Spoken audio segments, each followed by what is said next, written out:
Number ৫, সেলাই লাইনে ধারাবাহিক ফিডিং নিশ্চিত করা অনিয়মিত ফিডিং প্রোডাকশনের সবচেয়ে বড় বাধা।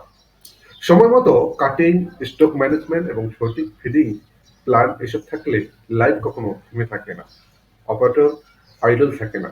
নাম্বার ৬, লাইন সেটিং টাইম কমানো। নতুন স্টাইল এলে অনেক সময় নষ্ট হয়, কারণ যে স্টাইল করতে অপারেটররা অভ্যস্ত, এখন নতুন স্টাইলে তার এফিসিয়েন্সি কমে যায়। আগে থেকে স্টাইল রিভিউ, মেশিন প্রস্তুত করো এবং সঠিক অপারেশন বুলেটিন তৈরি করলে চেঞ্জ ওভার টাইম কমে যায়।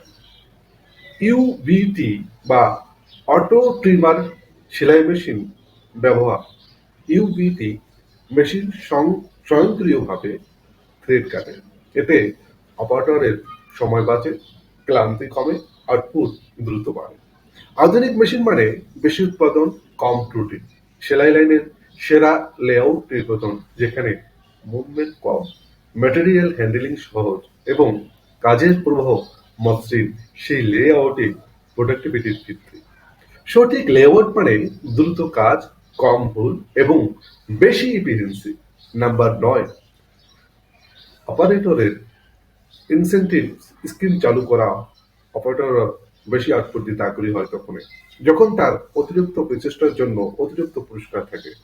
Incentive, motivation plus quality plus efficiency plus obsessional, এই ৪টি কাজ যদি আমরা করতে পারি তাহলে আমাদের এফিসিয়েন্সির সাথে সাথে কোয়ালিটি এবং মোটিভেশন ইনসেন্টিভ বাড়ে। তাই এসওপি স্ট্যান্ডার্ড অনুসরণ করা, মানে এসওপি মানে হচ্ছে স্ট্যান্ডার্ড অপারেটিং প্রসিডিউর অনুসরণ করা। এসওপি হলো পুরো প্রোডাকশনের গাইডলাইন। একইভাবে কাজ করা, ভুল কমানো, নতুন শ্রমিককে দ্রুত দক্ষ করা এবং স্থায়ী কোয়ালিটি বজায় রাখা, এসবই এসওপি নিশ্চিত করে।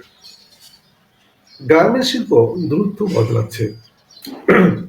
আজ যে প্রতিষ্ঠানের এফিসিয়েন্সি বেশি এবং কোয়ালিটি স্থিতিশীল এবং সিস্টেমের শক্তিশালী, সেই প্রতিষ্ঠানে বাজারে টিকে থাকবে।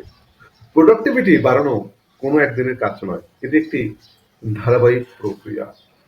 অপারেটর অপারেটর থেকে শুরু করে ম্যানেজমেন্ট সবার সম্মিলিত প্রচেষ্টা প্রোডাকশনকে শক্তিশালী করে।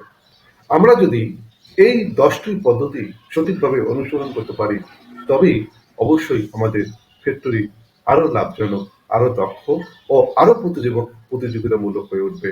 ধন্যবাদ সবাইকে। আজকে এই পর্যন্ত, কথা না বাড়িয়ে শেষ করছি। ভালো থাকুন, সুস্থ থাকুন, নিরাপদে থাকুন।